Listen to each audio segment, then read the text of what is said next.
Ganga versus मंगा।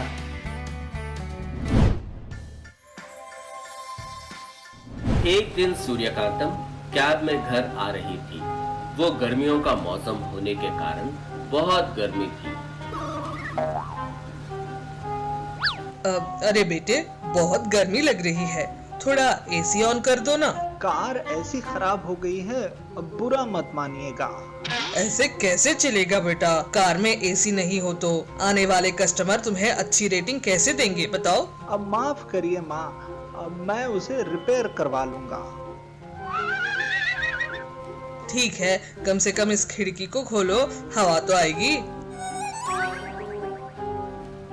इस तरह वो कैब ड्राइवर सूर्यकांतम को उसके घर के पास ड्रॉप करता है।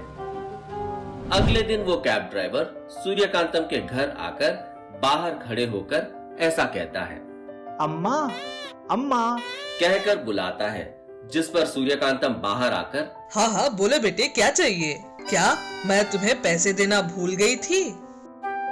नहीं जी, तभी दे दिया था, पर कार में आपने अपना गोल्डन नेकलेस भूल गई थी।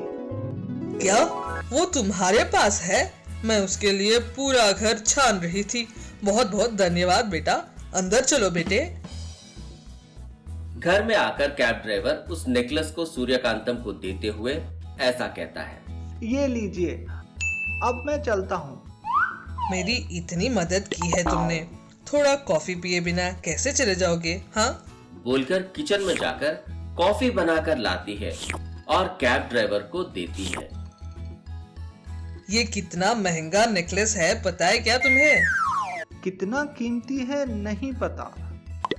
कीमती है जानकर भी ये नेकलेस अपने पास क्यों नहीं रखा तुमने? तुम्हारे काम आता ना। जो मेरा नहीं वो मुझे किस लिए, चाहे वो कितना कीमती भी क्यों ना हो। जो मेरा नहीं है वो मुझे नहीं चाहिए। तुम्हारा कितना अच्छा मन है बेटे, तुमने अपना नाम नहीं बताया। सागर जी। सागर, तुम्हें कभी भी कोई भी मदद की जरूरत हो तो मुझे बताना, कहती है, जो सुनकर कैब ड्राइवर, हाँ जी जरूर बताऊंगा। ठीक है जी, अब मैं चलता हूँ। बोलकर बाहर आता है। सागर को छोड़ने के लिए सूर्यकांतम भी बाहर आती है। तब कार को देखकर सूर्यकांतम, क्या है ये बेटा, लगता है अभी तक एसी रिपेयर नहीं करवाया तुमने। आने वाले पैसों में से आधे पैसे मेरे दादाजी के हॉस्पिटल के खर्च में ही चले जाते हैं जी, इसलिए रिपेयर नहीं करवा पा रहा हूँ। मेरी गाड़ी छटक से बंद हो जाती है, ऐसा नहीं है बोलकर रीडिंग कम दे रहे हैं। दुखी मत हो बेटा, तुम्हारे जैसे मेहनती बच्चे पर कितना दुख आ गया है। मैं तुम्हारी मदद करती हूँ, रुको। और अपने मैजिकल पावर से कार को मैजिकल कूलिंग कार में बदल देती है। तुम्हारी कार कैसी हो गई? तुम्हारी कार में चढ़ा हुआ हर एक आदमी उसकी ही तारीफ करेगा, कहती है, जो सुनकर सागर बहुत खुश हो जाता है।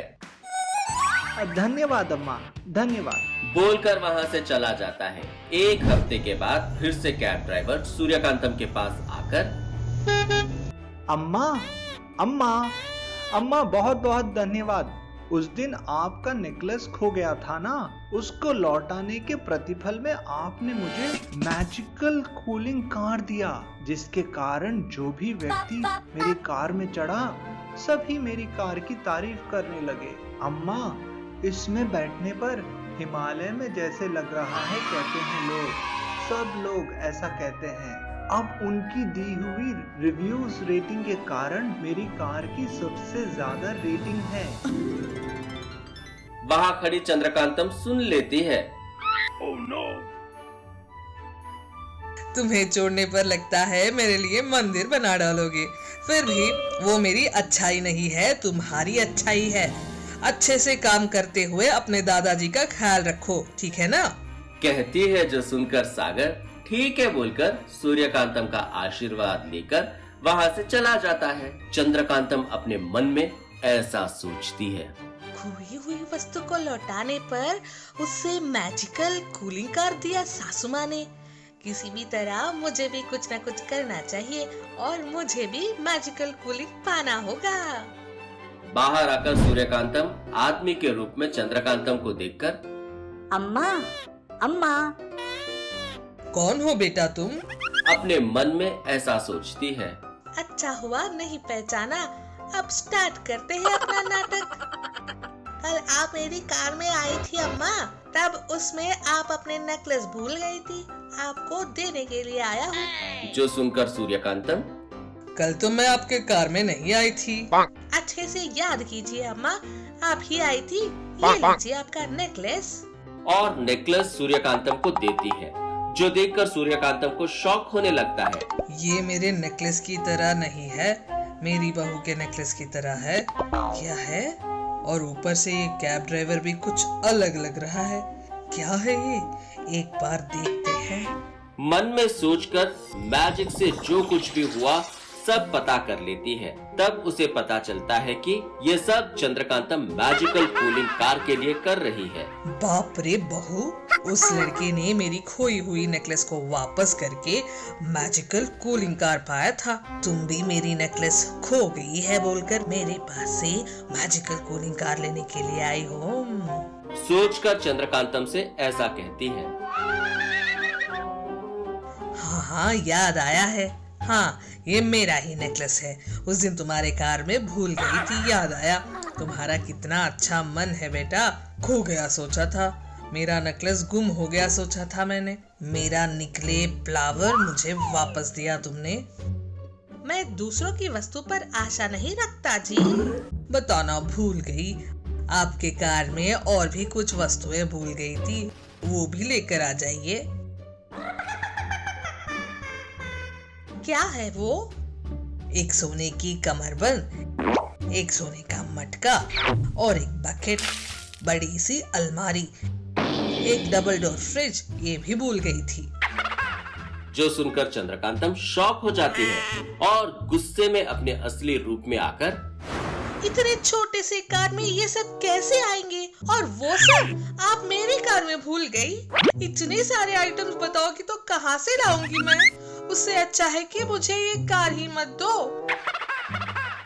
तब सूर्यकांतम हंसते हुए ऐसा कहती है। ये सब तुम समझो इसीलिए उठकर परेशान बैठी नंदनी को देखकर, क्या हुआ, ऐसे क्यों बैठी है? ये दोनों कल रात से गए हैं सासू माँ, अब तक नहीं आए। मुझे डर लग रहा है। अभी तक नहीं आए? आओ देखते हैं। ऐसे बोलकर सभी लोग यहाँ वहाँ ढूंढते हैं। विष्णु, वासु, सुनिए जी, ऐसे बुलाकर ढूंढ रहे थे। ऐसे ढूंढते ढूंढते नदी के किनारे वासु को देखकर, वासु यहाँ क्या कर रहे हो? भाई कहाँ हैं? ऐसे नदी के करीब आ रहे थे, तभी वासु जोर से, रुक जाओ, अंदर मत जाओ, पानी में पैर रखने से पत्थर बन जाएंगे। ऐसे बीती बातें बताता है। वो सुनकर सभी लोग चौंक जाते हैं। नंदनी पत्थर में परिवर्तित हुए पति को देखकर रोती है। ऐसा लगता है कि रास्ते में बहुत सारी कठिनाइयाँ आने वाली हैं। वापस चले जाते हैं। अगर यहाँ से चले गए तो तुम्हारे भाई का क्या होगा? जिंदगी भर ऐसे ही रहेगा? नहीं, ऐसा नहीं हो सकता। चाहे जो हो जाए, आगे जाकर परेशानी का हल निकालकर छोटू को इंसान बनाना है। हाँ, आगे चलते हैं। ऐसे सभी लोग आगे जाने का फैसला लेकर जाते रहते हैं। नंदनी पत्थर में परिवर्तित हुए पति को देखते देखते आगे बढ़ रही थी। फिर एक बार मैप के अनुसार खजाने की खोज करने जा रहे थे। चलते चलते गहरे जंगल में आते हैं। एक जगह रुककर, सासू माँ, उस मैप में देखिए, कहाँ जाना है? हाँ। ऐसे मैप देखकर, हम अभी यहाँ हैं। यहाँ से उत्तर दिशा की ओर जंगल पार करनी है। चलो। कहाँ चलो? चलते चलते मेरे पैर दुख रहे हैं, थोड़ी देर बैठकर जाते हैं। अच्छा, बैठ जाओ, लेकिन अंधेरा होने से पहले जंगल पार करना है। हाँ। ऐसे बोलता है। थोड़ी दूरी पर आम का झाड़ दिखता है। ऐसे बहुत सारे पेड़ होते हैं, लेकिन सबसे पहले पेड़ पर ही आम का फल होता है। वो देखते ही नारायणा चौंक कर, अरे वासु, यहाँ पर तो बहुत सारे झाड़ हैं, लेकिन इसी झाड़ पर आम है। विचित्र है ना? हाँ पापा, रुको, इस फल को मैं तोड़ता हूँ। आप क्यों पापा, मैं चढ़ता हूँ ना। झाड़ पर क्यों चढ़ना है, मैं मारता हूँ ना। ऐसे बोलकर उस पेड़ के पास आकर नीचे से एक पत्थर लेकर उस फल पर मारता है। उसके मारते ही वो फल नीचे गिर जाता है। ऐसे नीचे गिरते ही उस आम की जगह पर दूसरा आम का पेड़ आ जाता है। नारायणा आम में परिवर्तित होकर उस झाड़ पर लटका था। वो देखकर सभी लोग चौंक जाते हैं। ये एक माया है, मेरे पापा आम के झाड़ पर फल बन गए। हाँ, माया है। हमारे रास्ते में पता नहीं और कितनी कठिनाइयाँ आएंगी। हम सबको संभल कर रहना होगा। जितना जल्दी हो सके खजाने तक पहुंचकर ये लोग क्यों परिवर्तित हो गए ये जानकर फिर इंसान बनाना है। चलिए अंधेरा होने से पहले जंगल पार करते हैं। ऐसे बोलकर आगे जा रहे थे, लेकिन सुंदरम्मा वहीं खड़े रहकर पेड़ को देखती है। चलो माँ। मैं तुम्हारे पापा को छोड़कर नहीं आऊंगी। माँ, पापा को कुछ नहीं होगा, फिर से इंसान बना देंगे, चलो। ऐसे बोलकर अपनी माँ को जबरदस्ती वहाँ से लेकर जाता है। वासु आगे चल रहा था, उसके पीछे वंदना, सुंदरम्मा और फिर नंदनी चल रही थी। एक के पीछे एक सावधानी से चलकर बहुत समय बाद जंगल पार करते हैं। जंगल पार करते ही एक रेगिस्तान नजर आता है। वहाँ पर एक खंडर गांव नजर आता है। वो देखकर, माँ, वहाँ जाने पर कोई रास्ता नजर आएगा। हाँ हो सकता है, लेकिन पैर में दर्द हो रहा है। कुछ देर यहीं बैठते हैं। नहीं माँ, थोड़ी ही दूरी पर है, अभी जाएंगे तो रात को वहाँ ठहर सकते हैं। अच्छा चलो। ऐसे चल रही थी। आगे वासु चल रहा था, उसके पीछे सभी लोग आ रहे थे। वासु 2 कदम बढ़ाते ही उनके सामने सारी मिट्टी जमीन में डसकर बड़ा सा खड्डा बन जाता है। वासु पैर फिसलकर उस गड्ढे में गिर जाता है। वो देखकर सभी लोग डर जाते हैं। डर के मारे पीछे होकर वासु वासु चिल्ला रहे थे। उनके पीछे होते ही सारी मिट्टी फिर से सही हो जाती है। वो देखकर सभी लोग चौंक जाते हैं। वंदना वहीं पर बैठकर, सुनिए जी, आपके बिना हम आगे कैसे जाएंगे? खजाने की खोज में सभी लोगों को खो दिया हमने, अब क्या करेंगे? ऐसे रो रही थी। तभी सास और सबहू आकर वंदना को हिम्मत दे रहे थे।